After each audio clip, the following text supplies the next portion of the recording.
2026, on y est. Pour la première fois de l'histoire, 10 équipes africaines vont fouler les pelouses de la Coupe du Monde.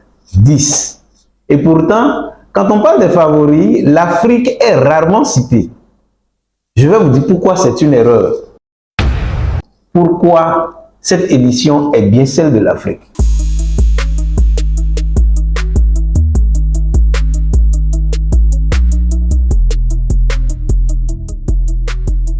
Pendant longtemps, l'Afrique au mondial, c'était une belle histoire, mais qui s'arrêtait trop tôt. Des exploits isolés, des équipes talentueuses, mais qui se font éliminer déjà dès les huitièmes de finale.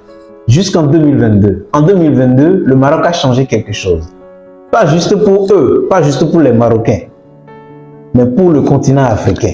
Ils ont prouvé qu'une équipe africaine pouvait aller au-delà des quarts de finale, pouvait aller jusqu'en demi-finale, pouvait disputer une Coupe du Monde jusqu'au dernier jour, attendre le jour de la finale avant de faire ses valises. Le Maroc a changé quelque chose. Et depuis ce jour-là, les autres sélections africaines ont compris la chose. Ils ont désormais une référence, ils ont un modèle, ils ont un objectif. Il faut aller jusqu'en demi-finale de la Coupe du Monde. La première raison d'y croire, c'est ce qu'on voit sur le terrain. C'est ce qu'on voit en ce moment. Les matchs amicaux. Oui, les matchs amicaux ne sont pas la Coupe du Monde. Les enjeux ne sont pas les mêmes. Tout le monde le sait. Mais les signaux sont là. Quand la Côte d'Ivoire bat la France 2-1, la France qui est double finaliste de la Coupe du Monde, vaincue en 2018 et vice-champion en 2022, c'est un signal. Les signaux sont là et ils sont concrets. L'Algérie qui s'impose face aux Pays-Bas. 1-0. Le Cap-Vert qui écrase la Serbie 3-0. L'Égypte bat la Russie 1-0. Le Ghana fait jeu égal avec le pays de Galles 1-1. La RDC qui tient tête au Danemark 0-0. Et même le Sénégal, même si le Sénégal a perdu 3-2 face aux États-Unis, on rappelle que les États-Unis, c'est le pays hôte de cette Coupe du Monde. Le pays qui sera porté par tout un peuple le jour J. Arriver à mettre 2 buts à cette équipe, c'est aussi un signal. Nous parlons là juste de signaux, de ces signes qui nous font croire que quelque chose vient devant, quelque chose promet. Ce sont juste des signaux. Un niveau général qui progresse au niveau des sélections africaines. Et en football, la confiance, ça se construit dans ces matchs aussi. Ces matchs amicaux qui renforcent la confiance et le courage de ces équipes africaines. La deuxième raison, c'est 2022. Vous vous en doutez bien. Et plus précisément, ce que le Maroc a fait au Qatar, demi-finaliste. Une équipe africaine en demi-finale d'une Coupe du Monde. C'était inédit. Mais ce qui est encore plus important que le résultat, c'est ce qui a changé dans les têtes. Avant le Maroc, l'objectif d'une équipe africaine en Coupe du Monde, c'était de passer la phase de groupe et, si possible, atteindre les quarts de finale, si tout se passait bien. Mais aujourd'hui, ce plafond a volé en éclats. Les autres sélections africaines ont désormais une référence concrète, un objectif mesurable. Si le Maroc l'a fait, pourquoi pas le Sénégal? Pourquoi pas la Côte d'Ivoire? Et pourquoi pas l'Algérie? Ce changement de mentalité, on ne le voit pas dans les statistiques. Mais en football, ça change tout. La troisième raison, ce sont les binationaux. C'est peut-être l'un des changements les plus profonds du football africain ces dernières années.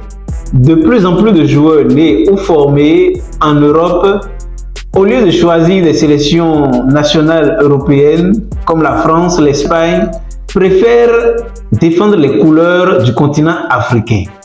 Et ça aussi, tenez-vous tranquille, ça change tout. C'est un aspect changeant du progrès du football africain aujourd'hui au niveau des équipes nationales. Le Maroc en est l'exemple le plus frappant. On retourne toujours à la Coupe du Monde 2022, il y a 4 ans.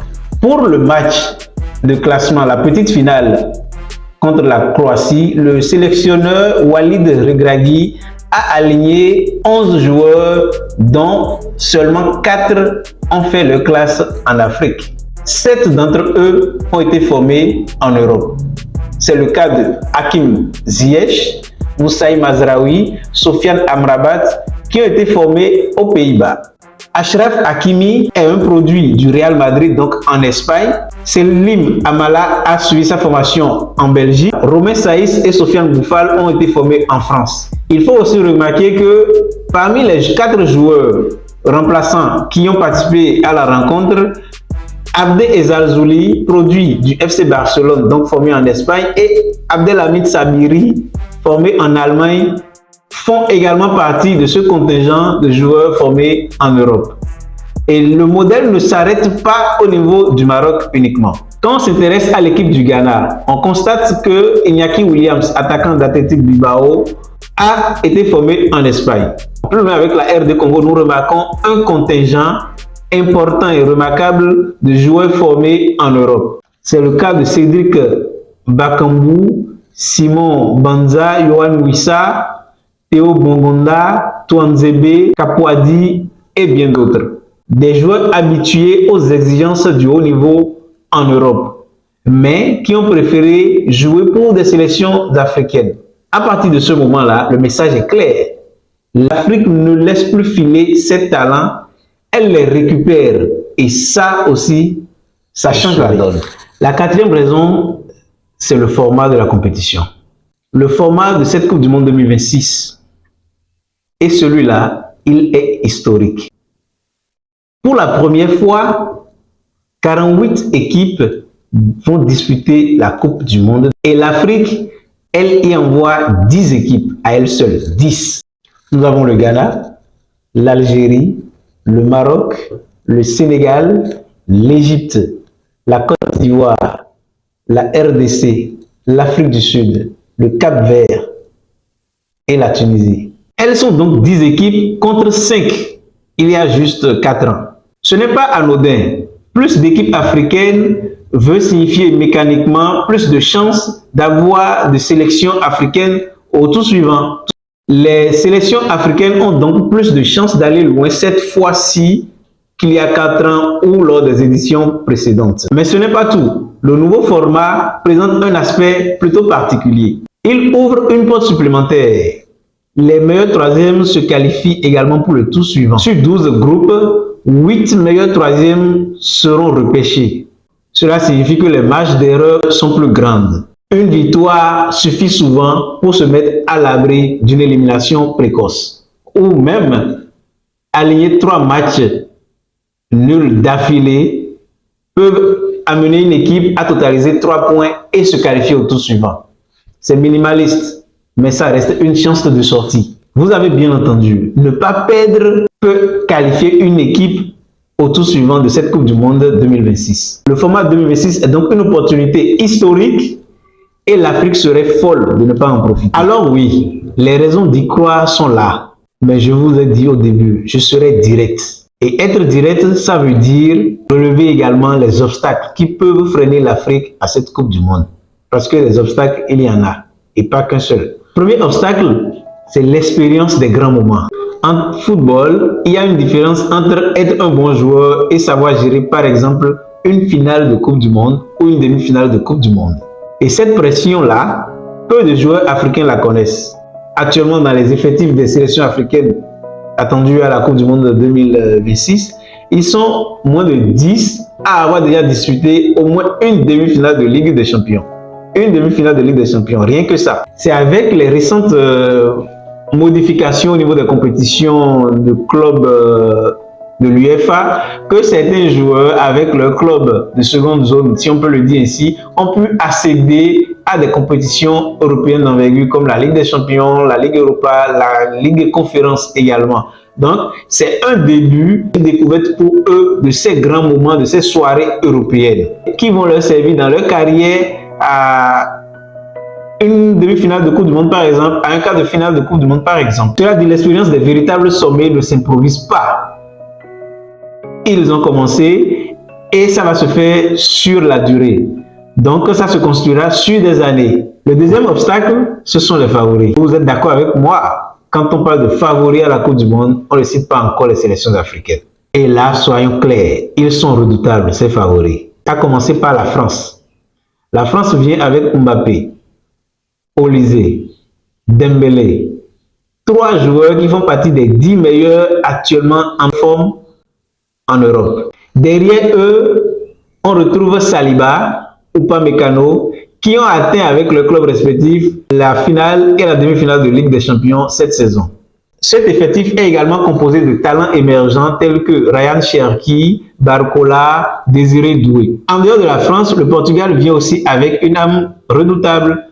Cristiano Ronaldo, bien sûr, vétéran, mais entouré de joueurs talentueux. Bruno Fernandes, l'un des meilleurs milieux de terrain du championnat anglais en Première Ligue. João Neves et Vitinha, ce duo qui a aidé le PSG à remporter 2 Ligues des Champions d'affilée. Nuno Mendes, leur coéquipier également du PSG, qui est en pleine croissance et qui est au sommet de son art. À un jeune âge, est également là pour porter le Portugal. L'Espagne, quant à elle, ramène sa génération dorée. Depuis 2010, l'Espagne n'aligne plus de bonnes performances. Mais à l'Euro 2024, nous avons pu remarquer que l'Espagne a brillé grâce à des jeunes joueurs, Lamine Yamal, Pedri, Olmo, Ferran Torres et Gavi également, avec qui ils sont coéquipiers au FC Barcelone et sont ensemble maintenant avec la sélection espagnole. Habitués à jouer, ils vont se retrouver en équipe nationale et ce serait que bonus. L'Argentine arrive également pour défendre son titre et bien sûr on retrouve Messi. Messi, rien que le nom suffit pour accorder une importance capitale à cette équipe. Mais autour de Messi, on retrouve Julián Álvarez, Simeone de l'Atlético, Paz, qui a brillé avec eux comme cette saison, est également là. Beaucoup de joueurs d'expérience dont Otamendi, Tagliafico sont également dans cet effectif et pourront faire parler les couleurs de l'habit céleste durant toute la compétition. Le Brésil, même si le Brésil a une image terne depuis peu dans les éditions de Coupe du Monde, le Brésil vient avec une équipe plutôt renforcée, avec en tête d'affiche un certain Vinicius Junior qui a bien terminé la saison avec le Real Madrid en termes de statistiques et également de performance. Rafinha est là également. Nous retrouvons beaucoup d'autres joueurs tels que Hendrick qui a brillé en Ligue 1 avec l'Olympique lyonnais. Ces nations dont on vient de citer les noms et d'autres comme l'Allemagne ou comme la Belgique chercheront forcément le Graal. Force est de constater qu'elles ne stagnent pas. Une génération finie et une autre est là pour remplacer. Ces sélections progressent et même le Maroc qui a atteint les demi-finales de la Coupe du Monde en 2022 n'est pas cité parmi les favoris. Ce qui veut dire que le chemin sera donc long pour les Africains, mais ce n'est pas impossible. Ce n'est pas une raison de ne pas y croire. Le troisième obstacle, c'est l'instabilité fédérale. Et là, on touche à quelque chose de très sensible, quelque chose de très douloureux, parce que sur le terrain, les joueurs ont beau tout faire. Si la maison brûle en dehors, ça finit toujours par se ressentir. Prenez le Ghana. Carlos Queiroz, l'actuel sélectionneur, n'a été nommé que le 13 avril 2026. Il dirige donc l'équipe pour la toute première fois lors de ce regroupement de préparation pour la Coupe du Monde. Vous avez bien entendu, le sélectionneur du Ghana découvre son groupe à quelques semaines du coup d'envoi de la compétition. Et le Sénégal qui a disputé il y a seulement quelques mois la finale de la CAN 2025 face au Maroc. Le Sénégal est attendu à ce mondial. Et pourtant, le sélectionneur Pape Thiaw s'est retrouvé sans contrat et sans salaire depuis plusieurs mois. La situation a tellement évolué, à telle enseigne qu'il a refusé d'embarquer pour les États-Unis au moment de décoller. Il a fallu l'intervention d'autorités du pays pour que la situation s'apaise. Un communiqué de la Fédération sénégalaise de football a même été publié dans cette période pour essayer de calmer les tensions et de limiter l'ampleur des fausses rumeurs sur la situation. Et vous convenez avec moi que ce genre de turbulence, même si vous avez des talents comme Sadio Mané, comme Lamine Camara, Nicolas Jackson, Kalidou Koulibaly ou bien d'autres dans votre effectif, ce genre de turbulence, ça ne prépare pas une Coupe du Monde de la plus sereine des façons. Non. Alors, est-ce que 2026 est l'année de l'Afrique? Est-ce que 2026 peut vraiment être l'année de l'Afrique? Ma réponse est oui. Pas par romantisme, non. Pas par solidarité non plus. Mais parce que les arguments sont là. 10 équipes, un format favorable, des effectifs renforcés par les binationaux de haut niveau. Une génération qui a vu le Maroc aller en demi-finale et qui s'est dit pourquoi pas nous. Les ingrédients sont réunis comme jamais. Mais l'Afrique devrait aussi faire le ménage dans ses propres rangs. Parce qu'on ne peut pas espérer aller loin dans une Coupe du Monde quand un sélectionneur refuse de monter dans l'avion. Parce qu'on ne peut pas espérer aller loin quand le regroupement commence à quelques semaines du coup d'envoi de la compétition. Le talent est là, la volonté est là, mais la Coupe du Monde ne pardonne pas les approximations. Alors oui, j'y crois, mais l'Afrique devra être à la hauteur de ses propres ambitions. Et ça, ce sera le vrai test de 2026. Et vous, qu'en pensez-vous?